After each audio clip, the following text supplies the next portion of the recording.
Okay, true story. I was watching Aladdin the other day and it got me thinking. When people think of Aladdin, one of the first characters that comes to mind is Genie, voiced by the legendary Robin Williams. He's loud and funny and energetic and filled with magic. In fact, for many fans, Genie is the very soul of the movie. But here's where things get interesting. Disney only shows us Genie as a comical sidekick. He cracks jokes and sings songs and helps Aladdin win Jasmine's heart. On the surface, Genie seems harmless, even lovable. Yet, if you look closely, there are clues that Genie's story is much darker than we realize. For example, Genie himself admits he's been trapped inside the lamp for 10,000 years. That's not just a throwaway line. It suggests he's ancient, older than almost every kingdom we see in Disney movies. He has unlimited cosmic power, but is forced into itty-bitty living space. That's not just funny. It's tragic. Imagine being all-powerful, but enslaved for eternity. From the very first time we meet him, Genie hints that he's hiding a painful truth beneath the jokes. His comedy might just be a mask covering thousands of years of suffering. Now, let's ask the biggest question. Where did Genie come from? Disney never explains Genie's origin. He just exists, bound to the lamp. But if we dig into ancient Middle Eastern folklore, we find something chilling. Genie is based on the mythical jinn, supernatural beings made of smokeless fire. According to legends, jinn were incredibly powerful, sometimes even rivaling angels. But many were cursed or punished for defying divine orders. The worst punishment: eternal imprisonment inside objects, like lamps or rings. Sound familiar? That means Genie might not be a funny blue friend at all, but actually a fallen spirit, cursed for something he did thousands of years ago. And here's the creepiest part. Every time someone rubs the lamp, Genie is forced to serve them, even if it goes against his will. It's not helping, it's slavery. Some fan theories even suggest that Genie may have once been a human sorcerer who craved too much power. And as punishment, he was transformed into a jinn and locked away forever. When you think about it that way, his jokes about freedom suddenly feel much heavier. Genie isn't just entertaining Aladdin, he's crying out for release. If you thought the magic lamp was just a silly treasure from a children's movie, think again. There's a lot more to the lamp than meets the eye. Let me tell you why. Part 2. Lamp of Power or Prison of Pain. The magic lamp looks shiny and harmless, but if you pay attention, it's more like a prison than a treasure. Think about it. The lamp has no windows, no light, no air. Genie describes it as itty-bitty living space, but imagine being crammed in there for 10,000 years. That's psychological torture. The lamp is passed around like property. Whoever owns it owns Genie. That means Genie is not just a character. He's enslaved by an object. Now, here's where things get even scarier. In Arabian folklore, cursed lamps and rings were unjust prisons. They were designed to drain the power of the jinns inside.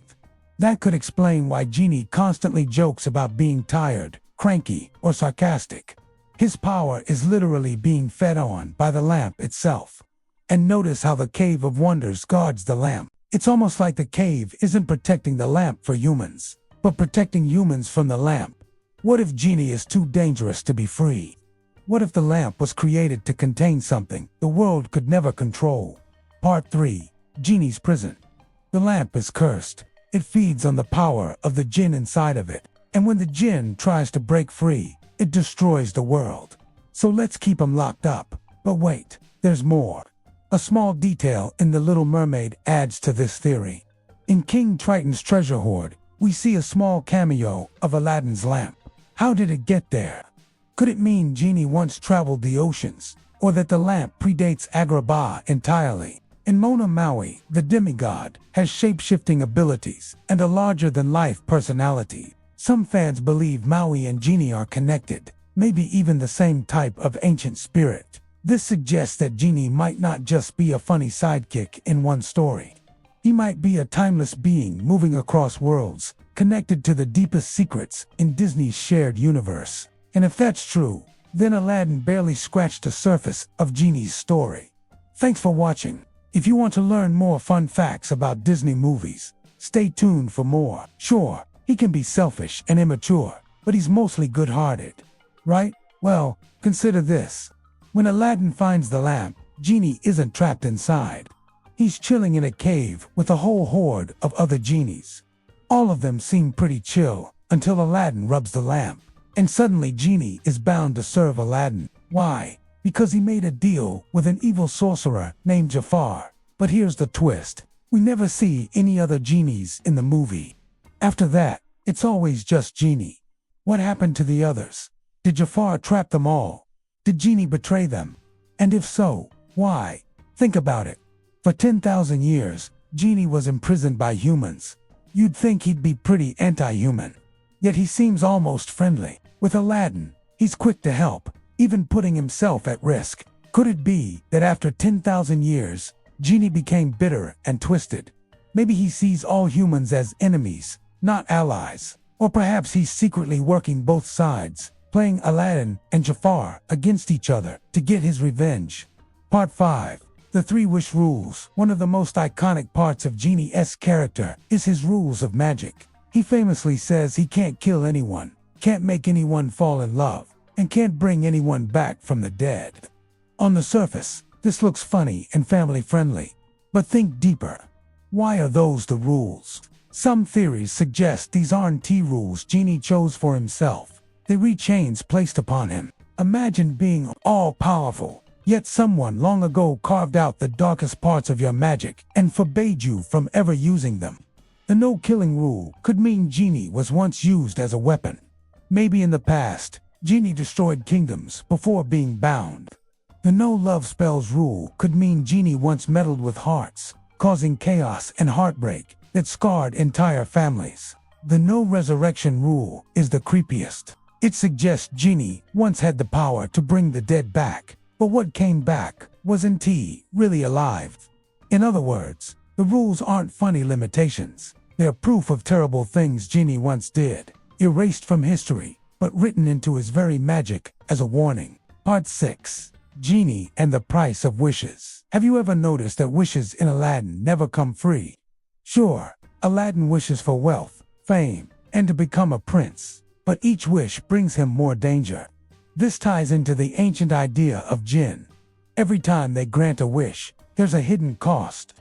It might not be obvious, but it twists the outcome in some way. Aladdin becomes a prince, but it nearly destroys his relationship with Jasmine. Jafar uses the lamp, but ends up trapped as a genie himself. A cruel twist of fate. Even Genie's freedom at the end is bittersweet. He's technically free, but is he really? After 10,000 years of imprisonment, where does he even go? Some theorists believe Genie's wishes don't just come from thin air. They feed on something. Maybe granting wishes drains the life force of the wisher, or takes energy from the world itself. This would make Genie not just a servant, but a collector of souls, trapped in a cycle where granting wishes fuels his curse.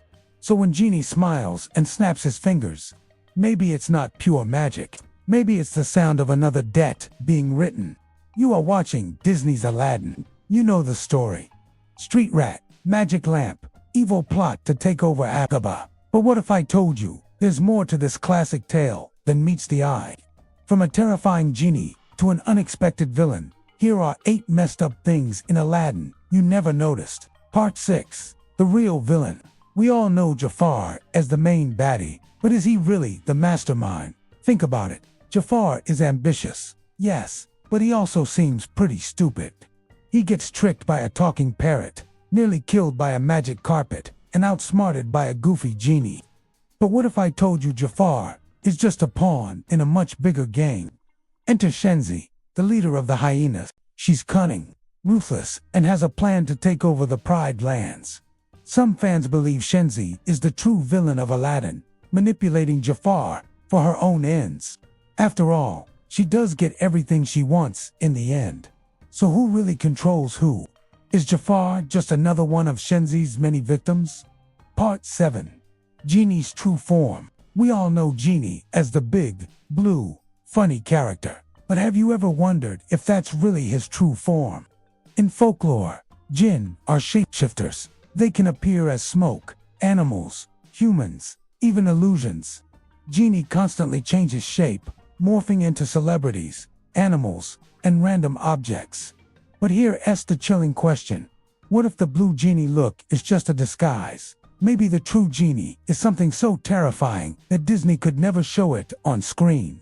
His humor and bright colors could be a mask to keep humans comfortable, hiding the monstrous reality beneath. Remember how he bursts out of the lamp in a cloud of fire and smoke? That's closer to how jinn are described in ancient texts. Some fans even suggest that Genie's true form is formless, a swirling entity of fire, energy, and chaos. If Aladdin or Jafar ever saw the real Genie, they might not even survive the sight. It's like Genie has to pretend to be harmless, but deep down, his power is something far beyond human comprehension. Part 8. Genie's freedom, a blessing or another curse. At the end of Aladdin, Aladdin uses his final wish to set Genie free. It's the happiest moment of the film. Genie cheers, hugs Aladdin, and blasts off into the world, finally unchained after 10,000 years. But here's the question nobody asks. What does freedom actually mean for Genie? Sure, he's no longer bound to the lamp, but he's still a jinn. He still has that cosmic power, and likely the ancient curse that put him in a lamp to begin with. If Genie was imprisoned because he was dangerous, then freeing him might not have been a happy ending at all, but the beginning of something darker. Also, notice that Genie doesn't stay with Aladdin or Jasmine. He just leaves.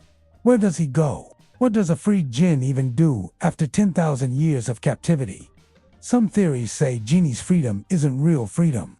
It's just a new kind of exile. He might wander the earth, unable to connect, always searching for a place where he belongs. Others say freedom might even be a curse. Without the lamp, he has no anchor. His powers could spiral out of control, making him more dangerous than ever. So when Genie smiles and waves goodbye, maybe it's not the happily ever after we think it is. Maybe it's the start of a story Disney never wanted to tell. Will you watch Part 9? You know, I'm starting to think we totally misunderstood Genie in the movie. At the end of Aladdin, when Jafar becomes a genie, trapped in a lamp with no way out, he lashes out at Aladdin and says, "You may have won this battle, but the war is far from over." But you know what? Jafar is wrong.